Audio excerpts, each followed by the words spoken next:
Hi there. This is part of my in-depth breakdown of the House of the Dragon Season 2 teaser trailers released March 21st.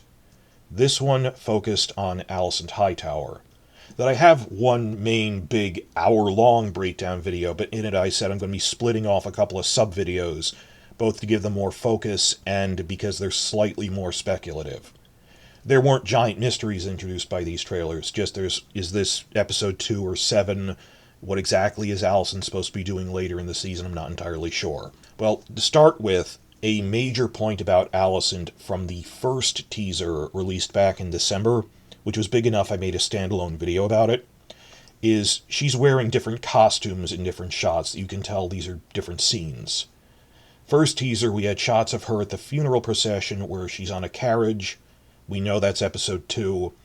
And shots of her on foot during the food riots that we also know will be episode 7. Her costume is clearly different in these, because in the funeral procession, she has gold lace going in a straight line down the front of her gown. That isn't in the food riot scene, but instead she has this gold mesh from neckline to collar on it. So these are two separate scenes, and we see different shots of this in the new teasers. Now we think there's going to be 2 riots. That one new shot we got in this was of mourners throwing flower petals. We had heard that described, that as they're going through the richer parts of the city, the funeral procession is showered with petals. But when they go through Flea Bottom, the on-set reporters said they get pelted with rotten food because the poorest people are angry that why is there a naval blockade, we're starting to starve here. And it only gets worse and worse to the point it's not just Flea Bottom, everyone's really starving from the Velaryon naval blockade by episode 7. And there's a really big riot scene. Ryan Condal said there were 2 really giant sequences in this whole season. One is the Battle of the Red Fork. The other one, I think, would be a riot scene, because do you have any idea how hard it is to film a human crush without actually hurting extras? They talked about this in the Rhaenyra-Laenor wedding, that there's supposed to be a human crush on the dance floor because everyone's running away from the fight, and that we had to make sure Millie wasn't actually hurt, that it's hard to do stunt work like that, as opposed to just like the taming of the dragon seed stuff, that's all CGI. So it's really hard to film a riot, and potentially dangerous, need to worry about that more than ever. So from all the reports we heard of episode 7, this is a pretty extensive riot scene. But what are the new things we saw in this teaser? Well, we saw a shot of her on the funeral carriage again, obviously. Starts with a shot of her lighting votive candles in the Grand Sept. And you can tell they're the same shot. The second one is a low-angle shot of Alicent holding a candle. She's walking to an altar. You can see the vaulted ceiling behind her. This is clearly the Grand Sept. Remember, it's the Grand Sept, not the Great Sept that Baelor hasn't built yet. But, okay, there's shots of her in this dress, which is from the riot scene. So some people, when it's all intercut in the teaser, jump to the conclusion that this is her lighting votive candles in the aftermath of Blood and Cheese. Then she'll walk out, get on the carriage, and the funeral procession, no, she's not wearing the same costume. There are 2 possibilities. Because either this is her praying for Luke in episode 1, which I think she would do, that she's horrified when Luke dies. In the book, and apparently in the show, you see her clutching her Faith of the Seven pendant. She is the kind of person, woman of faith, who would pray for him like that. Might be episode 1, or it might be episode 7 leading up to the food riot, because sometimes characters reuse the same costume. I can't tell. Why would she be out in the city visiting the Grand Sept, lighting votive candles in episode 7, only to then get into a food riot? I'm not entirely sure. Because then we have all these other shots of Alicent feeling really upset, and not just from that people are dying, but that giving this speech about this war is going on, I tried everything I sacrificed for peace, getting married at a young age for the sake of the realm, everything I tried, I'm not bloodthirsty, I didn't want this. Even Book Alicent is a little harder, but is not bloodthirsty. Even Book Alicent is horrified when Luke dies. And you get the sense it's unreliable narrator. The Maesters made both her and Rhaenyra seem more harsh than they actually were. We see these shots after she says, oh, nothing's working out. She looks so upset that she's in a bathtub sinking below the water, and it bubbles up and everything. What is going on here? I can't narrow this down because is she feeling really loopy and upset about everything? Then, to feel better, she goes to the sept to light votive candles and gets caught in a riot. Or it could just as easily be she's so upset from the riot that she comes back home and almost drowns herself in the tub. I'm not sure. Something's going on with that. Now, also keep in mind, and I did point this out in the other thing, there's a big food riot she gets caught up with in episode 7. And what's the one shot from the December teaser we didn't understand?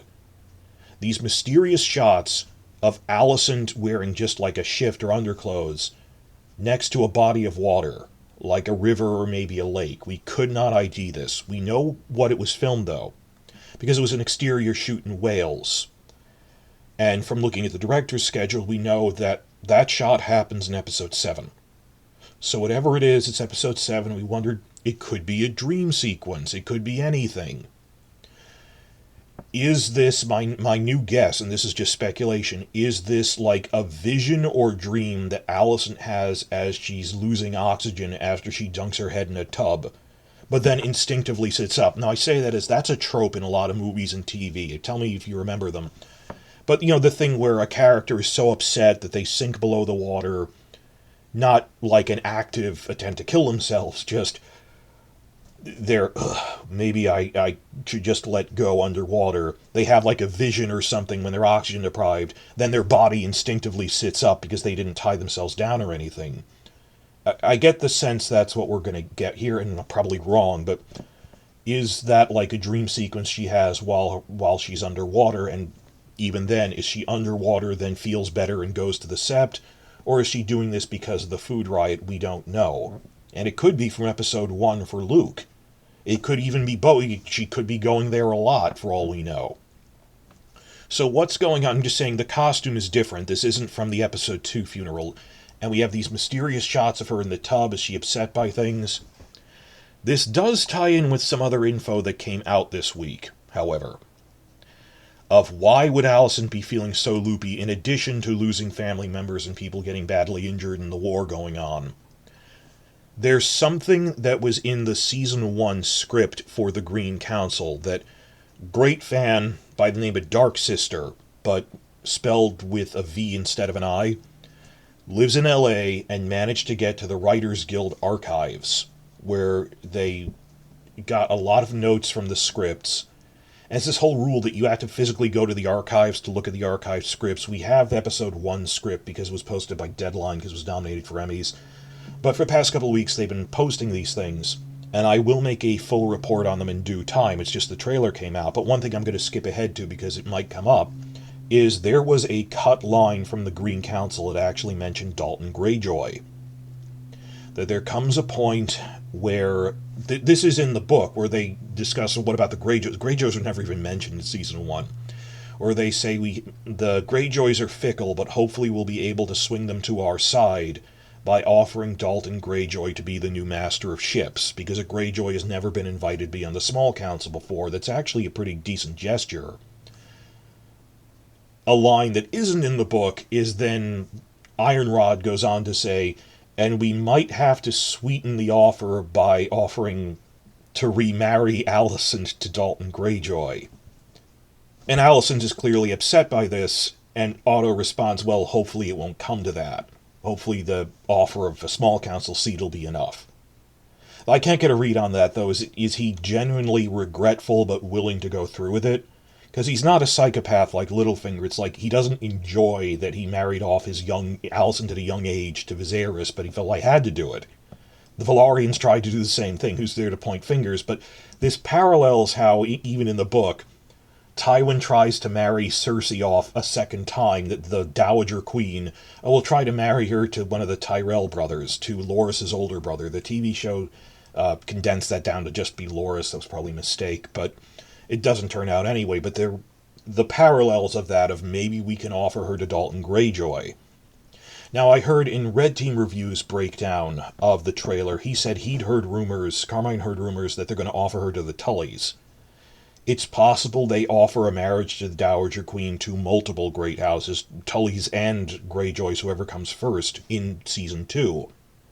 What I'm saying is they cut this line from the end of Season 1, but during the wheeling and dealing alliances phase of early Season 2, we might be getting another small council scene that essentially recycles this point of auto-pressuring maybe we should marry her off.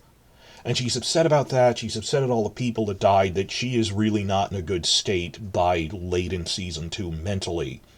Because Cersei would gleefully kill people and can actually be doing pretty well. Alicent is feeling messed up by how many people are dying. Because she is a normal moral compass person. Her faith is genuine, that she doesn't think people should be fighting and dying. So just keep in mind how upset Alicent is getting in Season 2, combined with they might be reusing this thing they dropped for time from Season 1. One other point I want to bring up, though, about that bathtub scene, and this is purely incidental.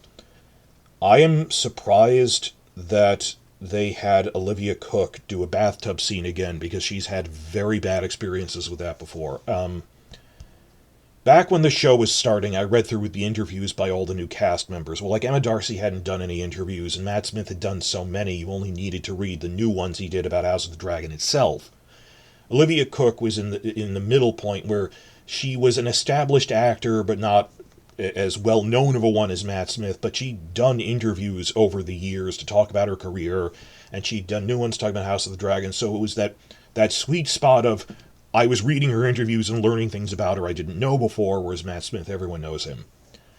And I did report on this at the time. I think I took the video down since then, but this is before Me Too, but right when she was starting out as a young actress, this is like the first movie role she was ever offered. She was it was a horror movie, and she was playing the schizophrenic at a mental asylum. There's this bathtub scene where, to mess with or taunt the male lead, as she's giving him this creepy speech from the tub, and she sits up at one point to flash him her breasts.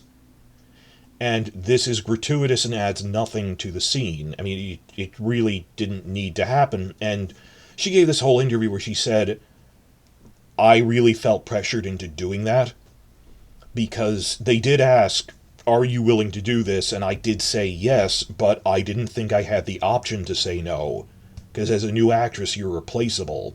And she said, in retrospect, I felt really bad about it. I mean, it didn't mess her, thankfully it didn't, mess up her so much she really has a problem with that she's done nude scenes since then for other projects in which it made sense. Like there's this, another bad story ultimately where she was doing this movie that was about, like, a waitress in the American West who was doing sex work to get extra money, but she has a boyfriend too. And they have this post-sex scene where they're both on the bed, both of them completely naked. Though there's, like, a strategically placed leg here and there for their genitals. And it's like the guy is confessing to her, yes, I actually have gone to prison for, car theft. But it's a confession scene. I was in prison once. And he's admitting this to her after she wasn't sure about it. That makes artistic sense. He thinks it's a vulnerable scene. He's confessing something. Nudity, I get that. Compared to the other one, which is, why did you even throw this in with this bathtub scene? When Olivia Cooke was cast as Alicent, the British tabloid press are vultures. And they took a screenshot of this, the nude scene on the bed, which was actually from a real, legitimate, it wasn't like a trash movie, it was movies that happened to have a nude scene in it. They blew it up to be a full 2-page spread in the British tabloids, simply because, she's the new one of the new female leads in the new Game of Thrones prequel. And that really upset Liv. So that was even for the regular nude scene as you would in these people working projects. It just, I don't know, the British tabloids, but the point is, Liv had specifically a very bad experience with her first nude scene ever, which was in a bathtub, and she's told this story before, that I felt really pressured into it, and I feel really twitchy about it later on. So if someone's like interviewing Liv Cook at some point or at a convention, I don't know if a real reporter is ever listening to this stuff, I am surprised Olivia would ever do a bathtub scene. After the way she described, just look it up. She said, I really have a bad experience with this. Now, I don't think automatically this isn't Benioff and Weiss. Just because she's in a bathtub doesn't mean we'll see anything. I mean, Sansa took baths at various points, never actually had any nudity anyway, even though she was of age by season 5. They didn't show stuff. I think it might be like it is in the teaser, where it's just, collar up, but you see that she's in a tub. But even if she didn't fully disrobe on set, I mean, even just the idea of, I'm supposed to be in the tub while they're filming this, look it up, she had a bad experience. So they have this thing where she's dunking her head in the bath because she's so upset about something. Is this before or after the food riot? Is this because they're offering her in marriage at various points during the early parts of the season? Is it because of Blood and Cheese earlier, of the people who died at Rook's Rest? Stress in general? Are some of the votive candle scenes for Luke, or for something she does on her way to because she's wearing the same outfit she does when she gets caught up in the riot later? Hard to say. So you see, these aren't giant mysteries, but it's still, what are you doing with Alicent in season 2? She has a decent amount of material because she'll be sitting on the small council when they discuss army movements and stuff.